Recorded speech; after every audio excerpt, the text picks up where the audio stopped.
Now that we've done some foundational work with Rhea's loose leash walking skills in the house, we're starting to transfer it to outside. So we're going to start with getting her into heel position, and we started practicing turns. So the two turns you're most commonly going to do with your dog are a U-turn, where you're making a 180 turn and keeping your dog on the outside of you, and your front cross turn. Again, that's a 180 turn, but you're keeping your dog on the inside of you. The dog kind of needs to pivot as you make that turn. I'm going to show you what this looks like first with getting her into heel position, and then I'm going to do some figure eights where we'll do both the U-turn and the front cross turn. Rhea, heel, yes.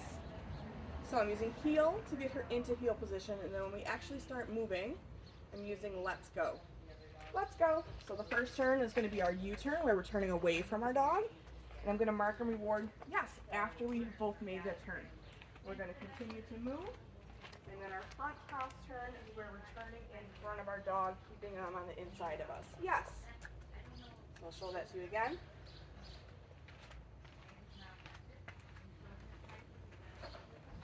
Yes.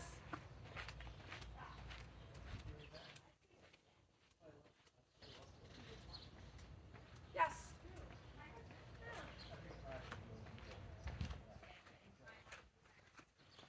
Yes, good girl. We'll do one more. Yes. We've also been working on her auto sits, meaning when we stop, she goes into a sit position. Yes, good girl. So if she swings her butt out like that, that's fine. We can just get her right back into heel position. Rhea, heel. Yes, good girl. Let's go. So again, rewarding after we make that turn. Yes, good puppy.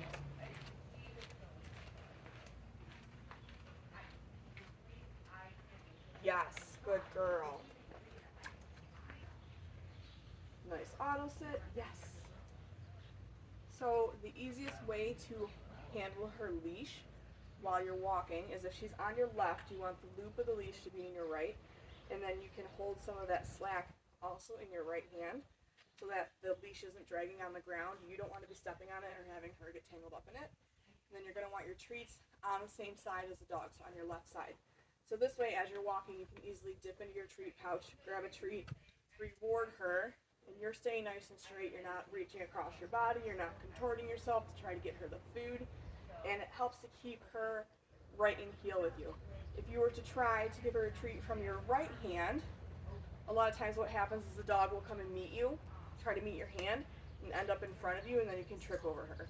So I like to have treats on the same side as the dog, using the hand that's on the same side as the dog to reward. So we've also been working on fading out these constant food lures. It's not going to be realistic to take her for a walk and constantly have food in front of her face. So now that we've done a few reps of getting her into heel with food in our hand, we're going to try it without having that food lure. So I'm still going to make the same motion with my hand, but I'm just not going to have the food in it. I'm still going to mark and reward after she finds heel position, but again, we're just working on fading out these food lures. Rhea, heel. Yes, beautiful, good puppy. Okay. Remember, anytime you want to release her out of heel or out of her loose leash walking, you can use her okay, her release cue to let her know she's all done. Rhea, heel. Yes, good puppy. Okay. We'll do that one more time. Rhea, heel. Yes, good girl. Okay.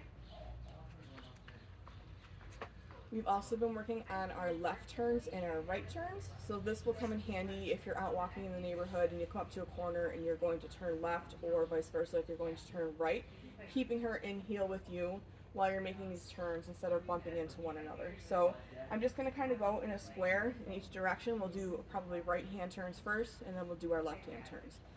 Rhea. So I'm going to start over here.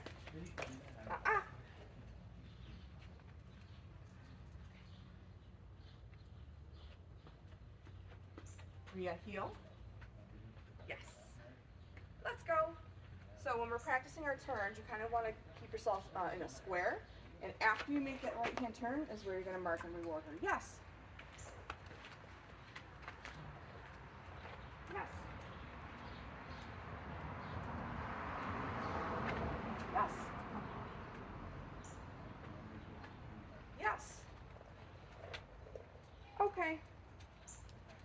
And then our left hand turns are just going to be opposite. Heel. Yes. Let's go. Yes. Yes. Yes. Good girl. Yes. Okay. Good job. Now that we've done some foundational work with Rhea's name recognition and charging her recall word inside, we're going to start to pair that outside and start to work on her recall. So the first thing we're going to do is charge her recall word. So for this, all we're doing is maybe 3-4 reps in a row. We're going to grab some food and we're going to say just our recall word and drop a piece of food at our feet. She doesn't actually have to come to us and follow through. She's going to because we have the food. But the whole purpose of this exercise is for her to understand that when she hears that recall word, she's going to be rewarded right at our feet. Rhea, come. Come. Come. Come. Okay. So I want you guys doing that every day with her to really solidify that when she hears that word, it means she's going to be rewarded right at your feet. So then the next part of this is working on her name recognition. So you can either wait until she's not looking at you, or you can toss a piece of food away from you to get her to move away so that you can say her name. The whole purpose of this is to make sure that she's responding really well to her name before we start to introduce her recall word. So if you were to say, Fluffy, come, and Fluffy hasn't even responded to her name, it's very unlikely that she's then going to respond to her recall word.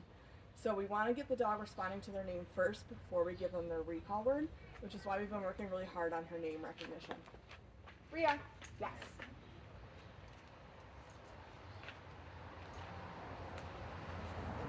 So if your dog won't move away from you, you can just toss a piece of food away. Okay. Rhea, yes. Okay. Rhea, yes. So when we start to put this together, what this will look like is I'm going to say her name first. As long as she turns in my direction, then I'm going to say her recall word. And then as soon as she starts to move towards me, I'm going to mark that with a yes immediately. Reason being, if she's, a good 10, 15 feet away from us, and we give her her recall word, but then we don't give her any immediate feedback, she may not follow through on coming all the way back to us. Versus if we immediately give her that recall word once she's in motion, she knows that means a treat is coming, and she's going to be much more likely to follow through and come all the way to us. Rhea, okay. Rhea, come. Yes. So I said her name first. She turned around pretty immediately. Then I gave her her recall word. As soon as she was in motion is when I marked rewarded nice and close to my body. Okay.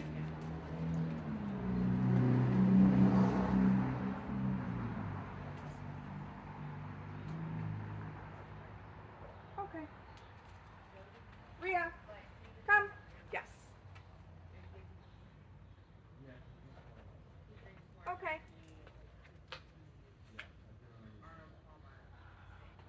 So she obviously knows that I have the food. She's coming back to me pretty quickly. You can practice this with two people, where you're kind of just ping-ponging her back and forth.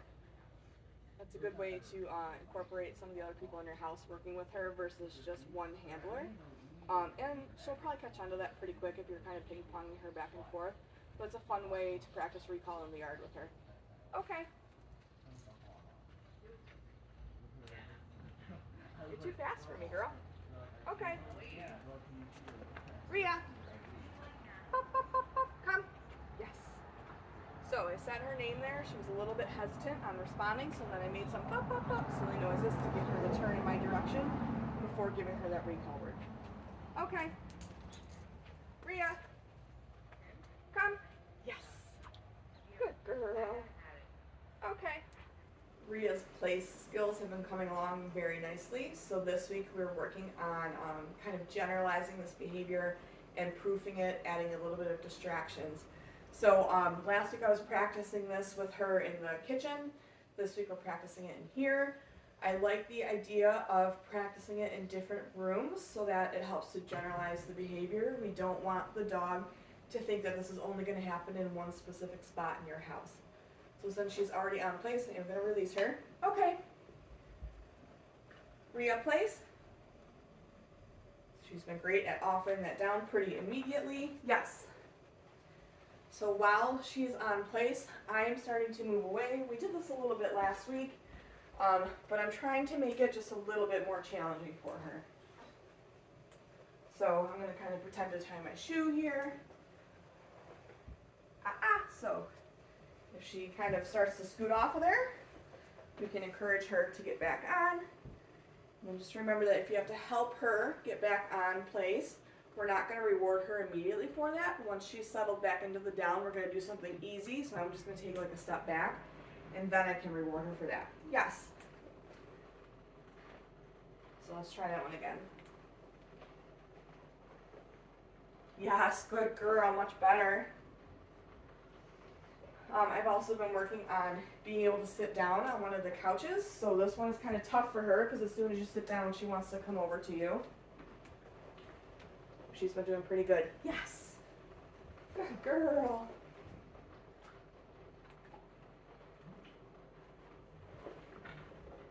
Yes, good girl. And then I've also been just walking all the way around her. Sometimes our dogs think they have to get up and turn towards us. They don't realize they can just move their head and kind of follow us where we're going. So if you can walk 360 all the way around her, you're in pretty good shape. Yes, good puppy. Break. So you can start to slowly layer in different distractions. One person can be working with her on place while the other person is providing distractions. Just keep in mind that if you're doing something specific like tying your shoe and she's breaking off of place every single time, that means it's too difficult for her. You have to make it a little bit easier. Good girl. So I didn't even tell her to go to place and she went back to it, which is fantastic that she's seeking out the mat. That's really good. Okay. Good job, Rhea. This week for Rhea's sits, downs, and touch or hand targets, we have been fading out using a food lure, and we're also trying very hard to give her the verbal command first before potentially giving her a hand signal or having to lure her. So she's already in a down, which kind of seems to be her default, so I'm just going to toss a get it cookie to get her to get up. Okay. Rhea, sit. So if you ask her for a sit and she offers you something else, I don't want you to reward her for that. Instead, you are going to use a piece of food to get her up into that sit before you mark and reward. Yes. Down. Yes. Okay. Rhea, touch. Yes. Touch. Touch. Yes. Good girl. Down. Yes. Okay. Rhea, sit. So again, just make sure you're not rewarding her for that. Yes, until she's back in position. Okay.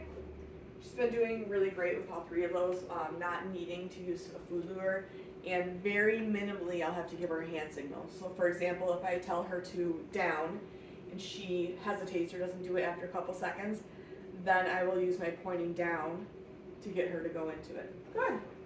Yes. This week for our crate games, we are starting to add a little bit of distance, meaning that we're able to walk away from the crate while Rhea is in it and she remains calm. So for this, I'm going to grab a couple pieces of food. Rhea, crate. Yes. So I'm going to mark a reward once all 4 paws are in. Then I'm just going to lock the top lock. And I'm just going to start to kind of walk around. Again, get a little bit of distance away from her. Kind of pause for a little bit. As long as she remains calm, then I'm going to go back and mark and reward her. If she starts to whine like she is right now, I'm just going to kind of wait her out until she's quiet, and then I'll go back and reward her.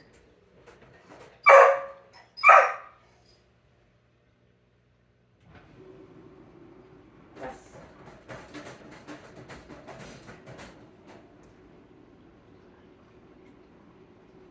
So on this next one, I'm not going to walk as far away. Because I want her to be successful. I don't want to walk too far away and then have her start to whine and get up. Yes.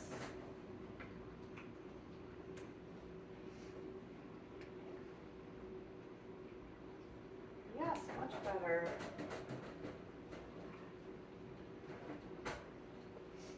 Rhea, wait. Okay. Good girl. We'll run through that one more time. Rhea, great. Yes.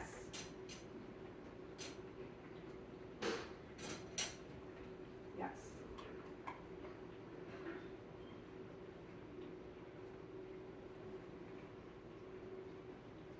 Yes.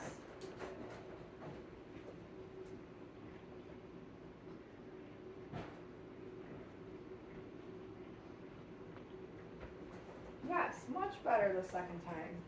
Good girl. Wait. Okay, good job. This week for our door manners, we are having Rhea wait until we release her to come through the doorway. So last week we were working on just being able to open the door and step out of it while she remains either in a sit or a down. This week we're progressing all the way through to us getting out of the door and then releasing her to then follow us through. So for this, you want to get her into a sit or a down. She's a little too close to the door right now, so I'm going to reset her. Sit. Down. Yes. Rhea, wait. So I'm going to do a couple easy reps where I'm not inviting her through yet. Yes. Just to make sure that we're on the right track before we progress any further. Wait. Yes. And then on this third one, I'll invite her to come through the doorway. Wait. Okay, good girl. And then we can do the same thing coming back in. Rhea, sit. Wait. Wait. Okay, good girl. Good job, Rhea. She's been doing really well with that. I've also been practicing that at the gate, and she does well there too. For Rhea's body handling this week, we started to introduce a station skill to her, which is going to be her getting up on this ottoman for us to be able to handle her. I think this will be easier for you guys versus trying to do it with her on the floor because she is such a squirmy puppy. This is going to help keep her in a smaller area, and it'll be easier for you to keep her still. Okay. So all I've been doing is recalling this station. So when I say station, she comes up, I'm going to mark and reward her for it. Yes. Okay. Rhea, station. Yes. Okay. Rhea, station. Yes. So once we've done that a couple times, we're going to move right into our handling exercises. So I'm going to start off with just a couple of restraint holds. So I'm making sure that I hold this food up and out to keep her in a standing position, and then I'm just going to slide my hand under her belly and do a quick hug. Yes, and then I'm always going to mark and reward by completely releasing that treat for her to eat. So again, we're showing her that food, letting her lick at it while she's in standing position, going in for that restraint hold, yes, and then totally releasing that treat. Good girl. Okay. Station, yes. We can also practice while she's up here handling different body parts. Yes, we've been doing her ears, her mouth, gently picking up her eyelids a little bit, handling her paws, yes.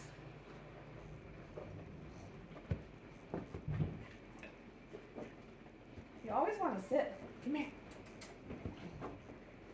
Yeah. Yes. So I did notice this past week she's been kind of like sensitive with her paws. So instead of us going in right away and reaching for a paw, I'm actually going to start kind of at her shoulder and slide my hand down her foot slowly and then pick up her paw. Yes.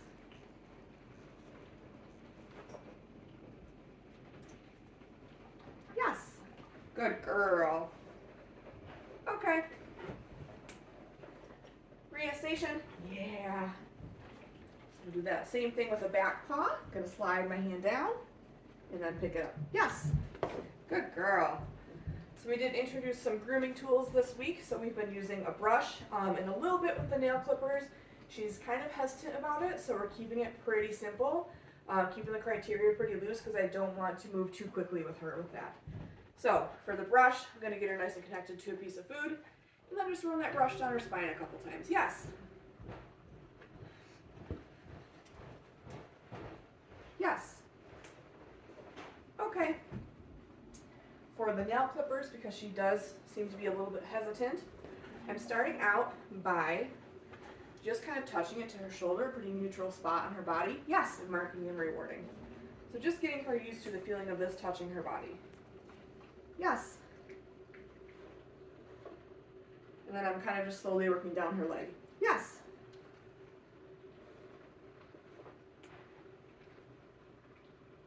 Yes. Good girl. We're going to end that one there. Go get it. Whoop. So as long as she's not showing any hesitation with this, you can continue to work down with picking up her paw. But if she's pulling away pretty quickly and is showing that she's kind of sensitive on her paws, I would end it there and try again later with her. Good job. Okay.